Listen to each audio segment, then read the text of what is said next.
Hi, this is Kristi Porter with Vector Global Logistics, and today I am joined by Elisa, my comrade here, Elisa Rodriguez, also from the Vector Global Logistics team. Elisa, who else do we have on today's Fireside Chat? Hello to all. Thank you for being here and listening to this podcast. We are here today with Simon, founder and global CEO at SolarBuddy. So welcome and thank you for joining us today. Welcome. Hi, everyone. Thanks very much for having me. We are delighted to have you here. So much to talk about, but we only have a few minutes today. So we're going to consolidate all your wisdom from entrepreneurship and inventing and get kind of some lessons learned from you and understand how more people can solve big social problems by perhaps engineering their own product. So first of all, let's plug SolarBuddy. What is SolarBuddy? Give us a quick overview of what you do. Sure. Well, thanks very much for having me, guys. I'll be as quick as I can. So SolarBuddy is an international children's charity. We tackle an issue called energy poverty that condemns hundreds of millions of people to darkness and ill health and unfulfilled futures based on a lack of energy and electricity to their homes and villages. It kills more children than AIDS and malaria combined every year from the toxic smoke that they breathe in from kerosene oil being burnt inside their homes. So our job is to raise awareness of this issue, empower children living around the world that don't live in energy poverty with learning and the ability to build a little solar light that is then donated to a child that does live in energy poverty. So we therefore ultimately illuminate their future and enable them to study in a safe, toxic-free environment. Amazing. Yeah, that's incredible. I like to ask you how and why you engineered your own lights for SolarBuddy. Why did you want to design your own product rather than using something that already exists? Great question. I wanted to design something. One, I'm a designer, a sort of a frustrated, untrained designer, but a passionate designer nonetheless. And I wanted to design the light that totally fitted into our model, our SolarBuddy model of learning. And I wanted it to be able to be, if it could be built by a 10-year-old child, then it could be maintained by a 10-year-old child. And so many other systems out there are what they call sealed units. So once it leaves the factory, it's completely sealed and you can't do anything with it, similar to an iPhone. And then once it becomes end of life, it's thrown into landfill. And I desperately wanted to prevent that. So we started from scratch, where they're designed for children, designed for children to build as part of learning and not child labor. They're fun, they're engaging, they're happy, they're smiling, and yeah, it's been totally designed and created from scratch for purpose of the product of the program. Makes a lot of sense. I'm sure though it wasn't a smooth, seamless process from first prototype to the design it currently is. So what were some of those challenges that you faced in that design and iteration process, and how did you get past them?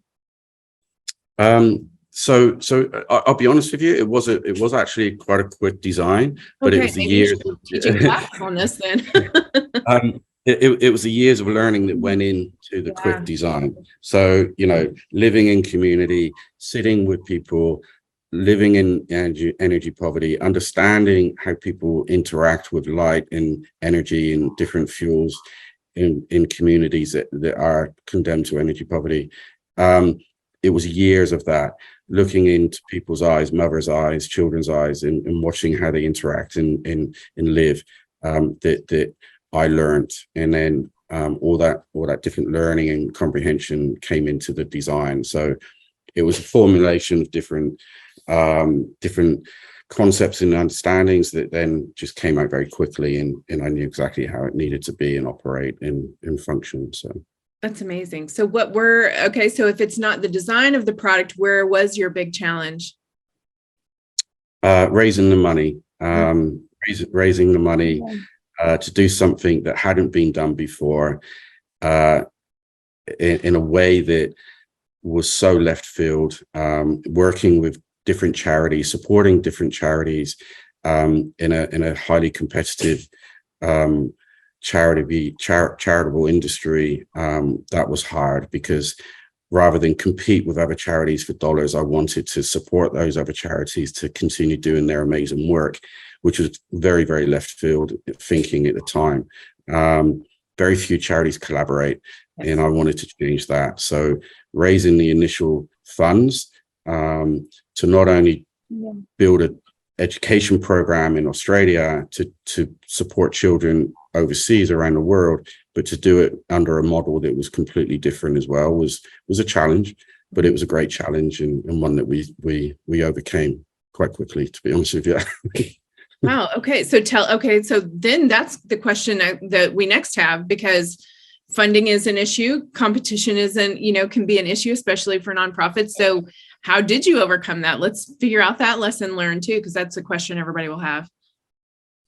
I sort of rolled up our sleeves, and I knew what we had was special. And I know there's a strong pull in awareness of light and what that means to people in life generally. And so I knew what we were doing was going to win people over. I just needed to tell people. And the very first school program that we did here in South Brisbane, I invited the major news channels along, and they came, and they were completely blown away, and they proudly played the news article every night for 2 weeks in Australia.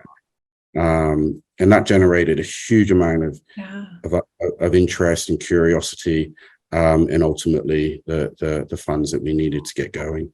And I kind of intuitively knew that story would happen, because whenever I'd previously spoken to people about this issue and my idea of doing what we were trying to do, everybody felt, and you friends and family are always going to say, yes, that's great. Well done, Simon, keep going. But, outside of friends and family, it was always yes, that's something that needs to happen. You're capable of making it happen. Go and do it.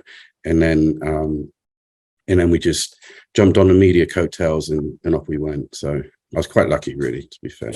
Incredible. Yeah. Well, for other entrepreneurs who are interested in designing their own products for social impact, what advice would you give them? Listen. Do not assume. I've met so many designers and so many engineers that have gone to university and never left their desk and tried to design solutions for people that live in the most remote and extreme conditions around the world and never been there. And I find that rude. I find that disrespectful. You have to get out of your comfort zone.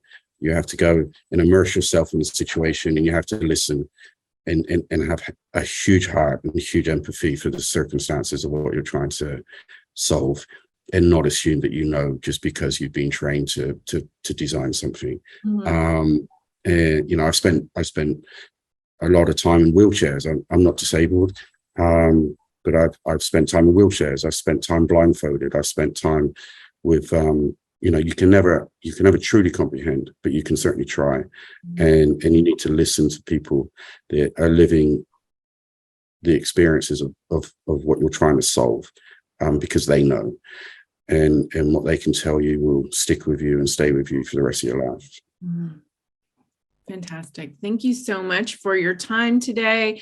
I'm sure you have to jump on a plane to somewhere else because you're always out and about, but thank you so much for taking a few minutes for us and teaching us and allowing us to listen to you and sharing your wisdom with others. So we really appreciate your time, Simon. And thank you so much to everybody who's watching. If you would like to hear more stories like this, more advice like this from social entrepreneurs and impact and nonprofit leaders, then please hit subscribe. Thanks, everybody. Have a great day. Thank you.